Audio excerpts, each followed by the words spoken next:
ಹಿರಣ್ಯಕೇಶಿ ಉಗಮ ಸ್ಥಾನ. ಹಿರಣ್ಯಕೇಶಿ ನದಿಯು ಘಟಪ್ರಭಾ ನದಿಗೆ ಸೇರುತ್ತೆ. ಘಟಪ್ರಭಾ ನದಿಯು ಭೀಮಾ ಅಥವಾ ಕೃಷ್ಣಾ ನದಿಗೆ ಸೇರುತ್ತೆ. ಕೃಷ್ಣಾ ನದಿ ಮತ್ತೆ ಸಮುದ್ರವನ್ನು ಸೇರುತ್ತೆ. ನೋಡಿ ಎಷ್ಟೆಲ್ಲ ನದಿಗಳು ಹೇಗೆ ಇಲ್ಲೇ ಗುಹೆ ಅದು. ಹೆಂಗಿದೆ ಪ್ಲೇಸ್? ಚಂದಿದೆ. ಹ್ಯಾಪಿಯಾ? ಈ ತರದ ಮೀನು ಇಲ್ಲಿ ಕುಂಡದಲ್ಲಿ ಕಾಣ್ತದೆ. ಸೊ ಇದು ಒಂದು ವಿಶಿಷ್ಟ ಜಾತಿಯ ಶಿಷ್ಟುರ ಹಿರಣ್ಯಕೇಶಿ ಮೀನು.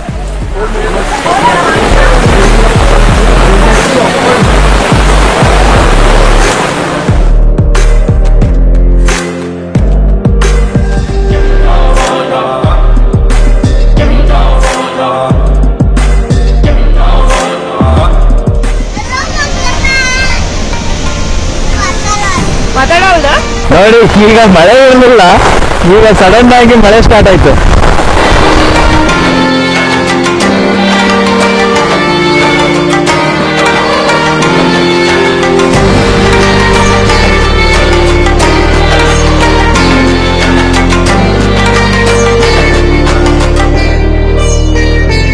ಹಾಯ್ ಹಲೋ ನಮಸ್ಕಾರ ಸ್ನೇಹಿತರೆ, ನೀವು ನೋಡ್ತಿದ್ರೆ ಏಕೆ ಕನ್ನಡ ಲಾಗ್ಸ್.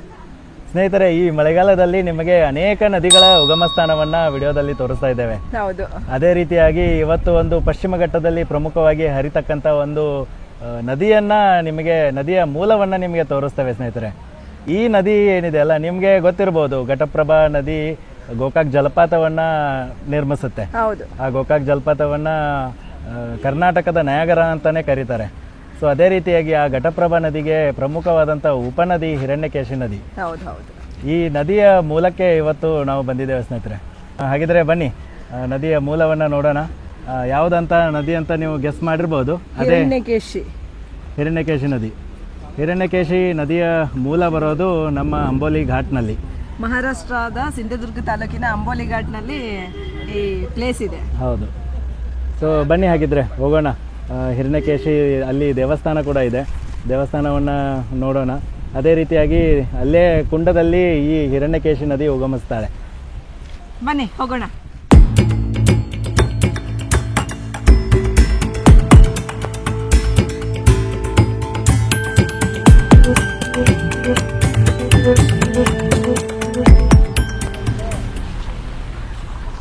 ಸೊ ಈ ಕಡೆಗೆ ಇಲ್ಲಿ ಪಾರ್ಕಿಂಗ್ ಮಾಡಲಿಕ್ಕೆ ಗಾಡಿ ಜಾಗ ಇದೆ. ಪಾರ್ಕಿಂಗ್ ಮಾಡಿ ಈಗ ಮೆಟ್ಲಿಳಿದು ಒಂದು 500 ಮೀಟರ್ ಒಳಗಡೆ ಹೋದರೆ ಹಿರಣ್ಯಕೇಶಿ ಉಗಮ ಸ್ಥಾನ ಸಿಗುತ್ತೆ.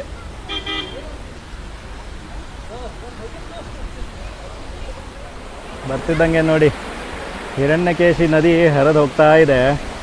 ಎಷ್ಟೊಂದು ಶಬ್ದ ಬೋರ್ಗರಿತಾ ಇದೆ ನೋಡಿ. ಉಗಮ ಸ್ಥಾನದಲ್ಲೇ ಈ ರೀತಿ ಬೋರ್ಗರಿತಾ ಇದೆ. ಈ ಕಡೆ ನೋಡಿ, ಈ ಕಡೆನೂ ಹಾಗೇನೆ, ಈ ಕಡೆಯಿಂದ ಹರಿದು ಬರ್ತಾ ಇದೆ. ಹೌದು. ಚೆನ್ನಾಗಿ ಮಾಡಿದ್ದಾರೆ ಹೋಗೋ ದಾರಿ. ಹೌದು. ಸೊ ಇಲ್ಲಿಂದ ಪೇವರ್ಸ್ ಎಲ್ಲ ಹಾಕಿದ್ದಾರೆ. ಹೌದು. ಇವತ್ತು ನೋಡಿ ವೀಕೆಂಡ್ ಆಗಿರೋದ್ರಿಂದ ಜಾತ್ರೆ ಸಿಕ್ಕಾಪಟ್ಟೆ ಜನ ಇದ್ದಾರೆ. ಸೊ ಪಾರ್ಕಿಂಗಲ್ಲಿ ನೋಡಿರ್ಬೋದು ನೀವು. ಪಾರ್ಕಿಂಗಲ್ಲಿ ತುಂಬ ವೆಹಿಕಲ್ಗಳು ನಿಂತಿದ್ದಾವೆ. ಅಂದರೆ ವಿಚಾರ ಮಾಡಿ ಎಷ್ಟೊಂದು ಜನ ಹಿರಣ್ಯಕೇಶಿ ಸ್ಥಾನದಲ್ಲಿದ್ದಾರೆ ಈಗ ಅಂತ. ಹಾಗೆಯೇ ಇದು ಪಶ್ಚಿಮ ಘಟ್ಟದ ಮಧ್ಯದಲ್ಲಿ ಹೋಗೋದೇ ಒಂಥರ ಚಂದ. ಹೌದು. ಟ್ರೈಲಲ್ಲಿ ಹೋಗ್ತಾ ಇದ್ದೀವಿ, ಪಶ್ಚಿಮ ಘಟ್ಟದ ಟ್ರೈಲಲ್ಲಿ ಹೋಗ್ತಾ ಇದ್ದೀವಿ. ನೋಡಿ ಎಷ್ಟು ಚಂದ, ಮೋಡದ ಒಳಗೆ ಹೋದಾಗೆ. ಸೊ ಈ ಪಶ್ಚಿಮ ಘಟ್ಟದ ಅಂಬೋಲಿಯಲ್ಲಿ ಏನಿದೆ ಅಲ್ಲ, ಅಥವಾ 5 ನಿಮಿಷಗೊಮ್ಮೆ ವಾತಾವರಣ ಬದಲಿ ಆಗುತ್ತೆ. ಸಡನ್ನಾಗಿ ಮಳೆ ಬರೋದು, ಸಡನ್ನಾಗಿ ಸ್ಟಾಪ್ ಆಗೋದು ಅಲ್ಲ. ಹೌದು. ಇಲ್ಲಿ ನೋಡಿ ಎಷ್ಟು ಚಂದ. ಹೌದು ನೋಡಿ, ಎಲ್ಲರೂ ಅಲ್ಲಿ ಹೋಗಿ ಸೆಲ್ಫಿ ಕ್ಲಿಕ್ಕಿಸ್ಕೊತಾ ಇದ್ದಾರೆ. ಸಖತ್ತಿದೆ ಪ್ಲೇಸ್ ಇದೆ. ಮಕ್ಕಳಿಗೆ ಆಟ ಆಡಲಿಕ್ಕೆ ತುಂಬ ಚೆನ್ನಾಗಿದೆ.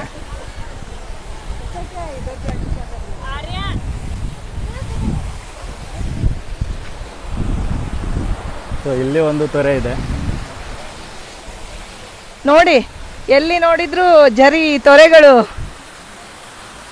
ಹೌದು, ಬೆಟ್ಟದಿಂದ ಇಳಿದು ಬರ್ತಕ್ಕಂಥ ಅನೇಕ ಜರಿಗಳು ಇಲ್ಲಿದ್ದಾವೆ.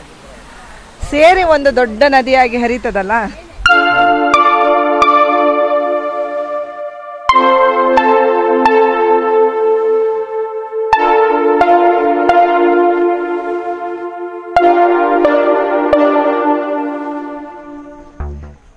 ಇದು ನೋಡಿ ಕಾರ್ವಿ.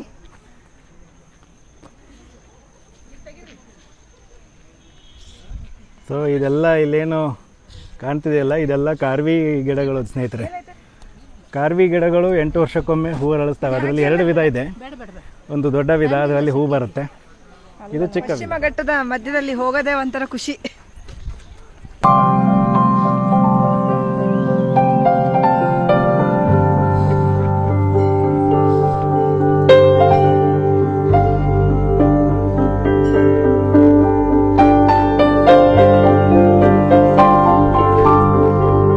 ಮುಂದೆ ದೇವಸ್ಥಾನ ಇದೆ. ಚಪ್ಪಲಿಗಳನ್ನು ಇಲ್ಲೇ ಬಿಟ್ಟು ಮುಂದೆ ಹೋಗ್ಬೇಕಾಗುತ್ತೆ.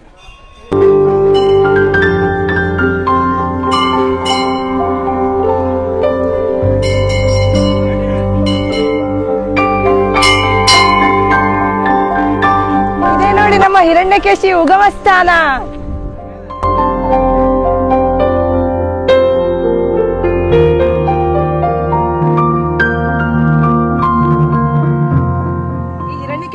ನಮ್ಮ ಮಹಾರಾಷ್ಟ್ರದ ಸಿಂಧುದುರ್ಗ ತಾಲೂಕಿನ ಅಂಬೋಲಿಯಲ್ಲಿದೆ. ಈ ಅಂಬೋಲಿಯಲ್ಲಿ ಇರ್ತಕ್ಕಂಥ ಹಿರಣ್ಯಕೇಶಿ ಉಗಮ ಸ್ಥಾನದಲ್ಲಿ ಏನು ಹಿರಣ್ಯಕೇಶಿ ದೇವಸ್ಥಾನ ಕಂಡು ಬರುತ್ತಲ್ಲ, ಅಲ್ಲಿ ಒಂದು ಗುಹೆ ಇದೆ. ಆ ಗುಹೆಯ ಪರ್ವತ ಏನಿದೆ ಅಲ್ಲ, ಆ ಪರ್ವತ 840 ಮೀಟರ್ ಎತ್ತರದ ಪರ್ವತ. ಅದರಲ್ಲಿ ಜರಿಯಾಗಿ ಈ ಹಿರಣ್ಯಕೇಶಿ ನದಿ ಹುಟ್ಟುತ್ತಾಳೆ. ಸೊ ಅದೇ ರೀತಿಯಾಗಿ ಸ್ನೇಹಿತರೆ ನೀವು ನೋಡ್ತಾ ಇರ್ಬೋದು, ಇಲ್ಲಿ ಹಿರಣ್ಯಕೇಶಿ ದೇವಸ್ಥಾನ ಇದು. ಸೊ ಈ ದೇವಸ್ಥಾನದಲ್ಲಿ ಏನು ಪಾಂಡ್ ಇದೆ ಅಲ್ಲ, ಸೊ ಇಲ್ಲಿಂದ ನೀರು ಕಲೆಕ್ಟ್ ಆಗಿ ಮುಂದೆ ಹರಿದು ದೊಡ್ಡ ನದಿಯಾಗಿ ಹರಿತದೆ. ಹಾಗೆ ಸ್ನೇಹಿತರೆ, ಈ ನದಿ ಇಲ್ಲಿಂದ ಹುಟ್ಟಿ ಮುಂದೆ ಕೊಲ್ಲಾಪುರ ಆಜ್ರಾ ಹತ್ರ ಸೇರುವಾಗ ಒಂದು ಜಲಪಾತವನ್ನು ನಿರ್ಮಾಣ ಮಾಡುತ್ತೆ. ರಾಮತೀರ್ಥ ಜಲಪಾತನ ಅಂತ ಕರೀತಾರೆ. ಸುಮಾರು ಒಂದು 5 ಮೀಟರ್ ಉದ್ದದಿಂದ ಅದು ನೀರು ಬೀಳುತ್ತೆ. ಸೊ ಹಾಗೆ ಅಲ್ಲಿಂದ ಮುಂದೆ ಕರ್ನಾಟಕದ ಬೆಳಗಾವಿಗೆ ಪ್ರವೇಶ ಪಡ್ಕೊಂಡು ಸಂಕೇಶ್ವರದಲ್ಲಿ ಹರಿದು ಮುಂದೆ ಹಿಡಕಲ್ ಡ್ಯಾಮ್ ಆದ ತಕ್ಷಣ ನಂತರದಲ್ಲಿ ಗೋಕಾಕ್ ಜಲಪಾತ ಏನಿದೆ ಅಲ್ಲ, ಆ ಜಲಪಾತದಕ್ಕಿಂತ ಮುಂಚೆ ಈ ನದಿ ಘಟಪ್ರಭಾ ನದಿಗೆ ಜಾಯಿನ್ ಆಗುತ್ತೆ. ಹೌದು. ಸೊ ಆಮೇಲೆ ಘಟಪ್ರಭಾ ನದಿ ಭೋರ್ಗರಿತ ಮುಂದೆ ಕೃಷ್ಣಾ ನದಿಗೆ ಸೇರಿ ಬಂಗಾಳ ಕೊಲ್ಲಿಗೆ ಸೇರುತ್ತೆ ನದಿ. ಹಿರಣ್ಯಕೇಶಿ ಎಂದರೆ ಸಂಸ್ಕೃತದಲ್ಲಿ ಚಿನ್ನದ ಕೂದಲನ್ನು ಹೊಂದಿರುವವಳು. ಇದು ಪಾರ್ವತಿ ದೇವಿಗೆ ಸೂಚಿಸುವಂತಹ ದೇವಸ್ಥಾನ ಆಗಿದೆ. ಹಾಗೂ ಶಿವನ ಲಿಂಗವೂ ಇಲ್ಲಿದೆ. ಹೌದು, ಬನ್ನಿ, ಅಲ್ಲಿಯೇ ನಾವು ದೇವಸ್ಥಾನದ ಹತ್ರನೇ ಇದ್ದೀವಿ, ನೋಡೋಣ.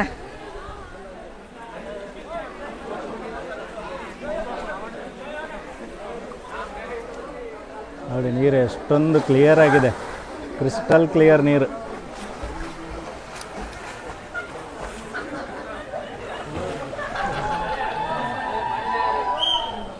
ಸ್ನೇಹಿತರೆ, ನೀವು ಏನಾದರೂ ಈ ಹಿರಣ್ಯಕೇಶಿ ಉಗಮ ಸ್ಥಾನಕ್ಕೆ ಏನಾದರೂ ಬರ್ತೀರಿ ಅಂತಂದರೆ, ಇದು ಬೆಳಗಾವಿಯಿಂದ ಸುಮಾರು ಒಂದು 70 ಕಿಲೋಮೀಟರ್ ದೂರದಲ್ಲಿದೆ. ಬರ್ತಿರ್ಬೇಕಾದ್ರೆ ನಿಮಗೆ ಅನೇಕ ಜಲಪಾತಗಳು ಕಂಡು ಬರುತ್ತೆ. ಬೆಳಗಾವಿಯಿಂದ ಸಿಂಧುದುರ್ಗ ಮಾರ್ಗವಾಗಿ ಬಂದರೆ, ಅಂದರೆ ಸಾವಂತವಾಡಿ ವೆಂಗುರ್ಲಾ ಏನು ರೂಟ್ ಇದೆಯಲ್ಲ, ಆ ಮಾರ್ಗವಾಗಿ ಬಂದರೆ ಇನ್ನೂ ಒಂದು 8 ಕಿಲೋಮೀಟರ್ ಅಂಬೋಲಿ ಜಲಪಾತ ಏನಿದೆಯಲ್ಲ, ಅದಕ್ಕಿಂತ ಮುಂಚೆ ಒಂದು ಲೆಫ್ಟಿಗೆ ನಿಮಗೆ ಒಂದು ಟರ್ನ್ ಸಿಗುತ್ತೆ. ಆ ರಸ್ತೆಯಲ್ಲಿ ನೀವು ಒಳಗಡೆ ಬಂದರೆ ಸುಮಾರು ಒಂದು 8 ಕಿಲೋಮೀಟರ್ ಒಳಗಡೆ ಬಂದರೆ ಈ ಸ್ಥಾನಕ್ಕೆ ಬರಬಹುದು. ಆಮೇಲೆ ಇದು ರಸ್ತೆ ಏನಿದೆ ಅಲ್ಲ, ಆ ಹೈವೇಯಿಂದ ಏನು ಲೆಫ್ಟ್ ತಗೋತೀವಿ, ಆ ರಸ್ತೆ ತುಂಬ ಹಾಳಾಗಿದೆ ಸ್ನೇಹಿತರೆ. ಸೊ ಆ ರಸ್ತೆಯಲ್ಲಿ ಬರಬೇಕಾದ್ರೆ ಸ್ವಲ್ಪ ಜಾಗೃತೆಯಿಂದ ಬನ್ನಿ. ಇಲ್ಲೇ ಗುಹೆ ಅದು.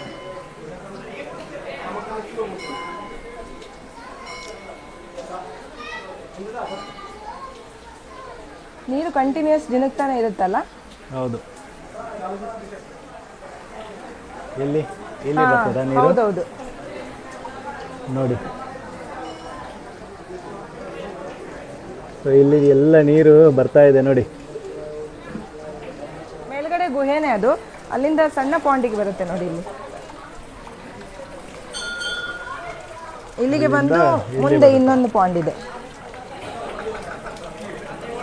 ಸೊ ಹಾಗೆ ಅದರಲ್ಲಿ ಶೇಖರಣೆ ಆಗೋದು, ಅಲ್ಲಿಂದ ಅಂತರ್ಜಲವಾಗಿ ಮುಂದೆ ಹರಿತದೆ. ಅಂತರ್ಜಲ ಅಂತ ಇಲ್ಲ, ಅಲ್ಲೇ ನಮಗೆ ಮೇಲುಗಡೆ ಕಾಣುತ್ತೆ.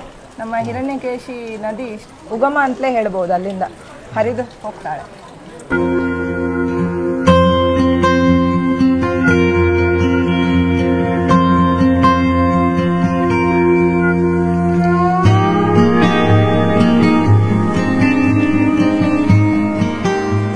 ಎಷ್ಟೊಂದು ಕ್ಲಿಯರ್ ಇದೆ ನೋಡಿ ನೀರು, ಕ್ರಿಸ್ಟಲ್ ಕ್ಲಿಯರ್ ಇದೆ.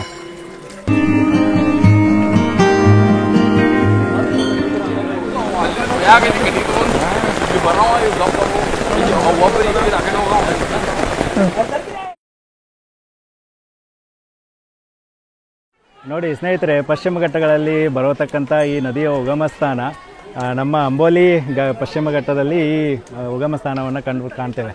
ಈ ಉಗಮ ಸ್ಥಾನದಲ್ಲಿ ವಾತಾವರಣ ನೋಡಿ ಎಷ್ಟೊಂದು ಆಹ್ಲಾದಕರವಾಗಿದೆ. ಮಳೆಗಾಲ ಆಗಿರೋದ್ರಿಂದ ತುಂಬ ಸುಂದರವಾಗಿ ಕಾಣಿಬರುತ್ತೆ. ಅದೇ ರೀತಿಯಾಗಿ ಸ್ನೇಹಿತರೆ, ಈ ಉಗಮ ಸ್ಥಾನದಲ್ಲಿ ಇರ್ತಕ್ಕಂಥ ಏನು ಹೊಂಡ ಇದೆ ಅಲ್ಲ, ಆ ಹೊಂಡದಲ್ಲಿ ಒಂದು ವಿಶಿಷ್ಟ ಪ್ರಜಾತಿಯ ಮೀನು ಕಂಡು ಬರ್ತದೆ. ಇದು ಜಗತ್ತಿನಲ್ಲಿ ಬೇರೆ ಎಲ್ಲೂ ಕಂಡು ಬರೋದಿಲ್ಲ.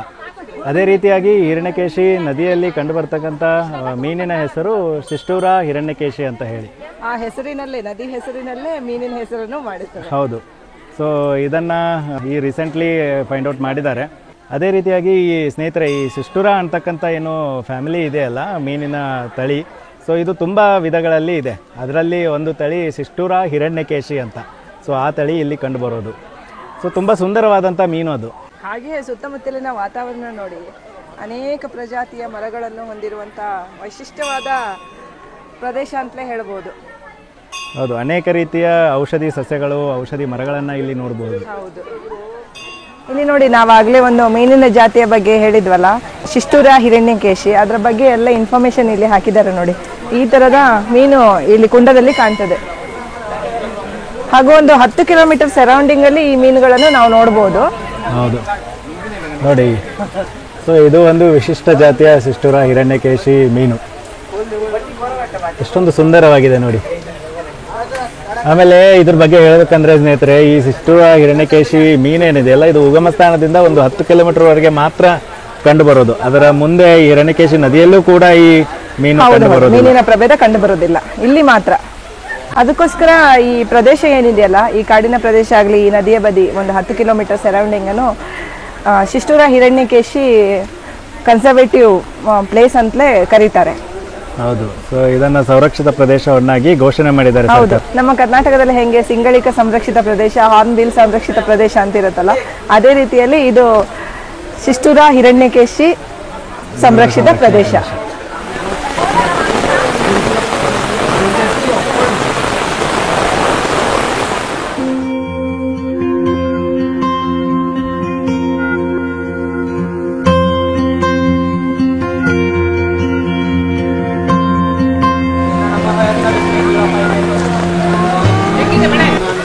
ಸಖತ್ತಾಗಿದೆ ಮಳೆ.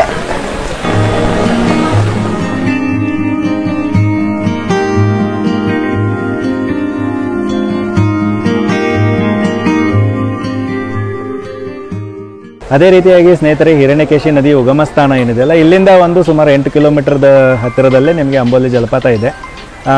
ಅದೇ ರೀತಿಯಾಗಿ ಅಂಬೋಲಿ ಜಲಪಾತದಿಂದ ಒಂದು 8 ಕಿಲೋಮೀಟರ್ ಅಂದರೆ ರಸ್ತೆಯಲ್ಲಿ ಒಂದು 3 ಕಿಲೋಮೀಟರ್ ಒಳಗಡೆ ಹೋದರೆ ಮಹದೇವಗಢ ಫೋರ್ಟ್ ಅಂತ ಇದೆ.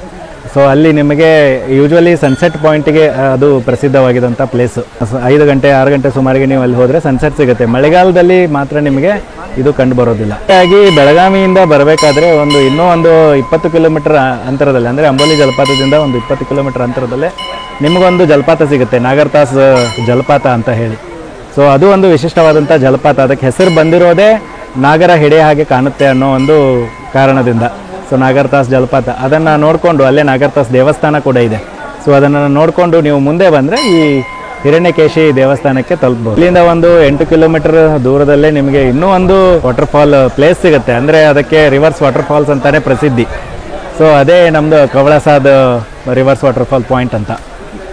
ಸೊ ಅದು ತುಂಬ ಸುಂದರವಾದಂತಹ ಪ್ಲೇಸ್. ಅದರದ್ದು ಕೂಡ ವಿಡಿಯೋ ಮಾಡಿದ್ದೇವೆ ಸ್ನೇಹಿತರೆ. ನೀವೇನಾದರೂ ನೋಡಿಲ್ಲ ಅಂತಂದರೆ ಡಿಸ್ಕ್ರಿಪ್ಷನಲ್ಲಿ ಹಾಕಿರ್ತಾನೆ, ಐ ಬಟನಲ್ಲೂ ಕೂಡ ಲಿಂಕ್ ಕೊಟ್ಟಿರ್ತೇನೆ, ನೀವು ನೋಡಿ.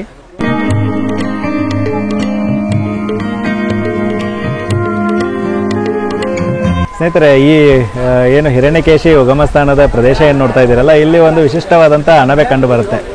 ಸೊ ಆ ಅಣಬೆ ನೋಡಿದರೆ ದೊಡ್ಡ ಗಾತ್ರದಲ್ಲಿರುತ್ತೆ. ಸೊ ಅದೇ ರೀತಿಯಾಗಿ ತುಂಬ ಸುಂದರವಾದಂಥ ಅಣಬೆ. ಹಾಗೆ ಸ್ನೇಹಿತರೆ, ಈ ಶಿಷ್ಟೂರ ಏನು ಹಿರಣ್ಯಕೇಶಿ ಬಯೋಡೈವರ್ಸಿಟಿ ಹೆರಿಟೇಜ್ ಸೈಟ್ ಏನಿದೆ ಅಲ್ಲ, ಸೊ ಇದು ಒಂದು ಸುಮಾರು ಒಂದು 21 ಕಿಲೋಮೀಟರ್ ಸರೌಂಡಿಂಗಿಗೆ ಅದನ್ನು ಸಂರಕ್ಷಿತ ಪ್ರದೇಶವನ್ನಾಗಿ ಘೋಷಣೆ ಮಾಡಿದ್ದಾರೆ. ಸೊ ಇಲ್ಲಿ ಬಂದರೆ ಯಾವುದೇ ರೀತಿಯಾಗಿ ಮಾಲಿನ್ಯ ಮಾಡೋದನ್ನು ಆದಷ್ಟು ಕಡಿಮೆ ಮಾಡಲೇಬಾರ್ದು ಅನ್ನೋದು ನಮ್ಮ ಇಚ್ಛೆ. ಯಾಕಂದರೆ ಸೊ ಆ ಮಾಲಿನ್ಯದಿಂದ ಈ ಶಿಷ್ಟೂರ ಹಿರಣ್ಯಕೇಶಿ ಮೀನಿಗೂ ಕೂಡ ಅಪಾಯ ಒದಗುತ್ತೆ. ಸೊ ತುಂಬ ವಿರಳವಾದಂಥ ಮೀನಿನ ಪ್ರಜಾತಿ ಅದು. ಸ್ನೇಹಿತರೆ, ನೋಡಿದ್ರಲ್ಲ, ಇಲ್ಲಿಂದ ಹಿರಣ್ಯಕೇಶಿ ನದಿ ಹರಿದು ಮುಂದೆ ಹೋಗುತ್ತೆ. ಸೊ ಇಲ್ಲಿ ಹಿರಣ್ಯಕೇಶಿ ದೇವಸ್ಥಾನದ ಎದುರುಗಡೆ ನೀವೇನು ಈ ಪ್ಲೇಸ್ ನೋಡ್ತಾ ಇದ್ದೀರಲ್ಲ, ಇದು ಇಲ್ಲಿ ಅಸ್ಥಿ ವಿಸರ್ಜನೆ ಮಾಡಲಿಕ್ಕೆ ಇರ್ತಕ್ಕಂಥ ಸ್ಥಳ. ಸೊ ಇಲ್ಲಿ ಎಲ್ಲರೂ ಅಸ್ಥಿ ವಿಸರ್ಜನೆ ಮಾಡ್ತಾರೆ. ಹೌದು, ಇದು ಏನು ಮರ ಕಾಣ್ತಾ ಇದೆಯಲ್ಲ, ಮರದ ಹಿಂದುಗಡೆ ಅಸ್ಥಿ ವಿಸರ್ಜನೆ ಮಾಡ್ತಾರೆ. ಹಿರಣ್ಯಕೇಶಿ ನದಿ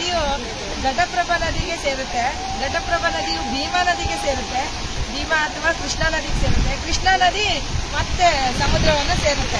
ನೋಡಿ ಎಷ್ಟೆಲ್ಲ ನದಿಗಳು ಹೇಗೆ ಸಂಗಮ ಆಗ್ತದೆ. ಹೌದು. ಸೊ ಇದೆಲ್ಲ ನೀರು ಹರಿದು ಸಮುದ್ರ ಸೇರ್ಲಿಕ್ಕೆ ಹೋಗ್ತಾ ಇದೆ, ಓಡ್ತಾ ಇದೆ ಹಿರಣ್ಯಕೇಶಿ. ಸ್ನೇಹಿತರೆ, ನೀವೇನಾದ್ರೂ ಮಳೆಗಾಲದಲ್ಲಿ ಏನಾದ್ರೂ ಬರ್ತೀರಿ ಅಂದ್ರೆ ಕೊಡೆ ಅಷ್ಟೇ ಸಾಲೋದಿಲ್ಲ ಸ್ನೇಹಿತರೆ. ನೀವು ರೈನ್ ಕೋಟ್ ಅನ್ನ ಹಾಕೊಂಡ್ ಬಂದ್ರೆ ಒಳ್ಳೇದು. ಇಲ್ಲಿ ಹೌದು, ಆ ತರದ ರೈನ್ ಕೋಟ್ ಹಾಕೊಂಡ್ ಬರ್ಬೇಕು. ಫುಲ್ ರೈನ್ ಕೋಟ್ ಬೇಕು ಇಲ್ಲಿ. ಹೌದು. ಈಗ ಮಳೆ ಇರಲಿಲ್ಲ, ಈಗ ಸಡನ್ ಆಗಿ ಮಳೆ ಸ್ಟಾರ್ಟ್ ಆಯ್ತು. ಹಿರಣ್ಯಕೇಶಿ ಉಗಮ ಸ್ಥಾನದಲ್ಲಿ ಈ ರೀತಿ ಮಳೆ ಭೋರ್ಗರಿತಾ ಇದೆ. ಅದೇ ರೀತಿಯಾಗಿ ಹಿರಣ್ಯಕೇಶಿ ನದಿ ಕೂಡ ಭೋರ್ಗರಿತಾ ಹೋಗ್ತಾ ಇದೆ.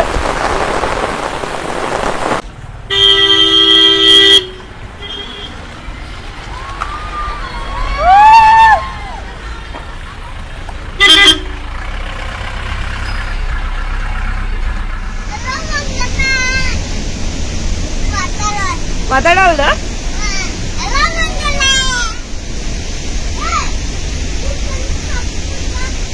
ಓ ಬೇಡ ಬೇಡ, ಪಾಪುನ್ ಮಾತಾಡಿಸ್ಬೇಡ, ಅದು ಓಡ್ ಬರ್ತೈತ್ ನೋಡ.